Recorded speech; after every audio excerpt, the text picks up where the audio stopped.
السلام علیکم ورحمۃ اللہ وبرکاتہ۔ اعوذ باللہ من الشیطان الرجیم۔ یا ایھا الذین آمنوا اوفوا بالعقود وحلت لکم بہیمۃ الانعام الا ما یتلی علیکم غیر محل الصید وانتم حرم ان اللہ یحکم ما یرید۔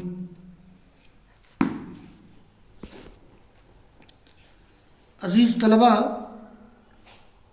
سورہ نساء کا درس مکمل ہو چکا ہے اور اب جو ہے سورہ مائدہ کا درس شروع ہوگا انشاءاللہ۔ تو آج کے درس میں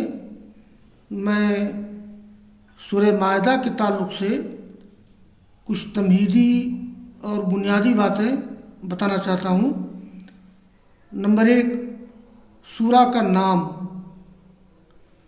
نمبر 2، زمان نزول۔ نمبر 3، اس سورہ کے مباحث و مضامین پر ایک نظر۔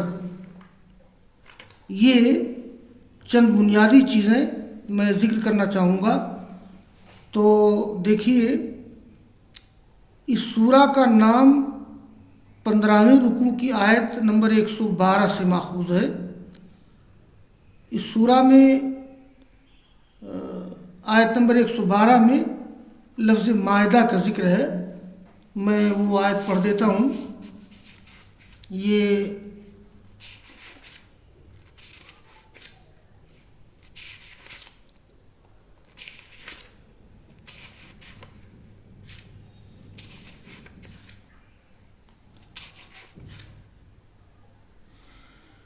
آیت کریمہ یہ ہے، اصل میں المائدہ کا معنی دسترخوان ہوتا ہے۔ المائدہ دسترخوان، جمع موائد اور مائدات، وہ دسترخوان جس پر کھانا لگا ہوا ہو۔ تو اس سورہ میں آیت نمبر 12 میں المائدہ کا تذکرہ ہے۔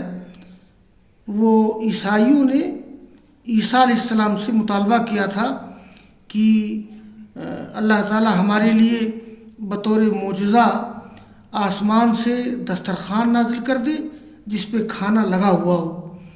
تو آیت نمبر 112 یہ ہے۔ یہ اعوذ باللہ من الشیطان الرجیم۔ اذ قال الحواریون یا عیسی ابن مریم هل یستطیع ربک ان ینزل علینا مائدۃ من السماء قال اتقوا اللہ ان کنتم مؤمنین۔ یعنی جب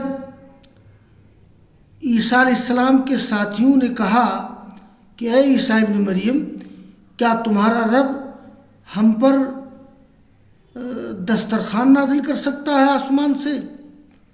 یعنی دسترخوان ہو جس میں کھانا لگا ہوا ہو۔ تو عیسیٰ علیہ السلام نے کہا اتقوا اللہ، اے لوگو اللہ سے ڈرو اگر تم مومن ہو۔ اس لیے کہ اللہ تعالیٰ ہر چیز پر قادر ہے۔ اگر بطور معجزہ دسترخوان اتار دے اور پھر لوگ ایمان نہ لائیں تو بہت بڑے عذاب کے مستحق ہو جائیں گے۔ تو بہرحال اس سورہ کا آیت نمبر 112 میں المائدہ کا تذکرہ ہے۔ یہ موقع پر تفسیر آئے گی کہ اللہ نے وہ دسترخوان کھانے کا اتارا تھا کہ نہیں اتارا تھا۔ بہرحال یہ نام بھی بطور علامت ہے، سورہ کے موضوع سے اس کا تعلق نہیں ہے۔ زمان نزول۔ مضامین سورہ سے ظاہر ہوتا ہے کہ اس کا نزول صلح حدیبیہ کے بعد سن 6 ہجری کے اواخر یا سن 7 ہجری کے اوائل میں ہوا ہے۔ اس پر غور کرنے سے معلوم ہوتا ہے کہ اس سورہ کا نزول سن 6 ہجری کے اواخر یا سن 7 ہجری کے اوائل میں ہوا ہے، اس لیے کہ صلح حدیبیہ یہ پیش آئی ہے سن 6 ہجری میں۔ ذوالقعدہ سن 6 ہجری میں صلح حدیبیہ کا واقعہ پیش آیا۔ اسی مناسبت سے اس سورہ میں احکام و ہدایات دی گئی ہیں۔ البتہ اس سورہ میں بعض آیات ہیں کہ ان کا نزول بعد میں ہوا ہے، لیکن اس میں شامل کر دیا گیا ہے۔ وہ انشاءاللہ موقع پر ان کا ذکر آئے گا، جیسے الیوم اکملت لکم دینکم واتممت علیکم نعمتی و رضیت لکم الاسلام دینا۔ تو اس آیت کے بارے میں جمہور مفسرین کے اتفاق ہے کہ اس کا نزول سن 10 ہجری میں حجۃ الوداع کے موقع پر ہوا ہے، مگر سورہ مائدہ میں یہ آیت ذکر کی گئی ہے۔ اس پر بحث انشاءاللہ آگے آئے گی۔ تو یہ بات ہو گئی سورۃ المائدہ کے زمان نزول کے بارے میں، اور یہ آخری چیز ہے اس سورہ کے مباحث و مضامین۔ تو میں نے اس سورہ کے مباحث و مضامین کو 3 بڑے حصوں میں تقسیم کر دیا ہے۔ نمبر 1، مسلمانوں کو مذہبی، تمدنی اور سیاسی احکام و ہدایات، یعنی مسلمانوں کو اس سورہ میں مذہبی، تمدنی اور سیاسی احکام و ہدایات دی گئی ہیں، جیسے سفر حج کے آداب، شاعر اللہ کا احترام، جو اللہ تعالیٰ کی نشانیاں ہیں ان کا احترام، زائرین سے عدم تعرض، یعنی جو لوگ خانہ کعبہ کی زیارت کرنے جا رہے ہیں ان کو چھیڑا نہ جائے۔ اصل میں کچھ بدو لوگ لوٹ لیا کرتے تھے، تو زائرین سے عدم تعرض، کھانے پینے کے بارے میں حلال و حرام کی حدود، کون سا کھانا حلال کون سا کھانا حرام، اس میں اس کا ذکر کیا گیا ہے۔ اہل کتاب کے ساتھ کھانے پینے اور کتابی عورتوں سے اجازت نکاح، یعنی عیسائیوں کا کھانا، یہودیوں کا کھانا مسلمانوں کے لیے حلال ہے، بشرطے کہ عیسائی اور یہودی اللہ کا نام لے کر جانور کو ذبح کریں۔ اس کی تفصیل آگے آئے گی۔ تو اہل کتاب کے ساتھ کھانے پینے اور کتابی عورت، یعنی عیسائی یا یہودی، اور کتابی عورتوں سے اجازت نکاح، وضو، غسل اور تیمم کے مفصل احکام، فساد، سرقہ، شراب اور جوئے کے بارے میں ہدایات، اور قسم اور شہادت کے احکام وغیرہ۔ یہ مسلمانوں کو کچھ مذہبی، تمدنی اور سیاسی احکام دیے گئے تھے، اس کا ذکر آئے گا انشاءاللہ۔ یہ پہلا حصہ مضامین کا ہے۔ دوسرا حصہ، اس سورہ کے نزول کے وقت مضبوط اسلامی حکومت قائم ہو چکی تھی اور مسلمان ایک حکمراں گروہ بن چکے تھے۔ اس پس منظر میں مسلمانوں کو مختلف نصیحتیں کی گئی ہیں، جیسے عدل پر قائم رہنا، اہل کتاب کی روش سے دور رہنا، ثبات قدمی کے ساتھ اللہ تعالیٰ کی اطاعت اور تمام معاملات زندگی میں کتاب اللہ کی پابندی وغیرہ۔ یہ ایک حصہ ہے مضامین کا، اس لیے کہ سن 6 ہجری آتے آتے یہ مسلمانوں کے قدم مضبوط ہو گئے تھے، یعنی مضبوط اسلامی حکومت قائم ہو چکی تھی، اس لیے اللہ تعالیٰ نے اسی پس منظر میں مسلمانوں کو بہت سی نصیحتیں کی ہیں۔ تو اس کا تذکرہ اپنے وقت میں آئے گا۔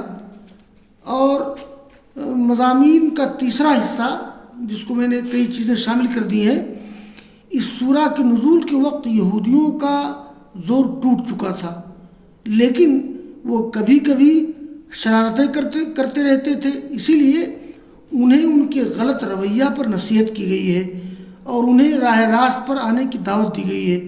اسی طرح اس سورہ میں تفصیل کے ساتھ عیسائیوں کو بھی خطاب کیا گیا ہے، ان کے عقائد کی غلطیاں بتائی گئی ہیں اور انہیں نبی عربی پر ایمان لانے کی دعوت دی گئی ہے۔ تو یہ تمہیدی مباحث تھے سورہ مائدہ کے تعلق سے۔ یہ میں نے اس لیے بتا دیا تاکہ اس پوری سورہ کو سمجھنے میں آسانی ہو۔ تو آج کے درس میں کیا چیزیں رہیں؟ نمبر 1، سورہ کا نام۔ تو میں نے بتایا بچوں کو کہ سورہ کا نام ماخوذ ہے اس سورہ کی آیت نمبر 112 سے، جس میں المائدہ کا تذکرہ ہے۔ اور میں نے بھی ذکر کیا، دہرا دوں کہ اس سورہ کا نام بھی بطور علامت ہے۔ اور دوسری بات میں نے بتائی زمان نزول، یعنی سن 6 ہجری کے اواخر یا سن 7 ہجری کے اوائل میں یہ سورہ نازل ہوئی ہے۔ اس لیے کہ ذوالقعدہ سن 6 ہجری میں صلح حدیبیہ کا واقعہ پیش آیا ہے۔ البتہ میں نے بتایا طلبہ کو کہ بعض آیات کا نزول بعد میں ہوا ہے، لیکن رسول اللہ صلی اللہ علیہ وسلم نے اس کو سورۃ المائدہ میں شامل کر دیا ہے۔ اس کا ذکر اپنے موقع پر آئے گا۔ اور پھر میں نے بتایا کہ اس سورہ کے مضامین و مباحث کیا ہیں، تو میں نے 3 حصے کر دیے تھے۔ پہلے حصے میں جو مسلمانوں کو مذہبی، تمدنی اور سیاسی احکام دیے گئے ہیں اس کا ذکر ہے، اور دوسرے حصے میں یہ جب یہ سورہ نازل ہو رہی تھی تو اس وقت اسلامی حکومت قائم ہو چکی تھی، لہٰذا مسلمانوں کو نظام حکومت چلانے کے سلسلے میں بہت سی ہدایات دی گئی ہیں۔ اور مضامین کا تیسرا حصہ یہ تھا کہ یہ سورہ جب نازل ہو رہی تھی تو یہودیوں کا عیسائیوں کو زور ٹوٹ چکا تھا، لیکن پھر بھی یہودی کبھی کبھی شرارت کرتے رہتے تھے، تو اس سورہ میں یہودیوں کے بھی تذکرہ ہے، ان کو تنبیہ کی گئی ہے، اور عیسائیوں کو بھی مخاطب کیا گیا ہے۔ تو بہرحال یہ سورۃ المائدہ کے تعلق سے ایک تمہیدی درس تھا، تو طلبہ اس کو محفوظ رکھیں تاکہ پوری سورہ کو سمجھنے میں آسانی ہو۔ وآخر دعوانا ان الحمد للہ رب العالمین۔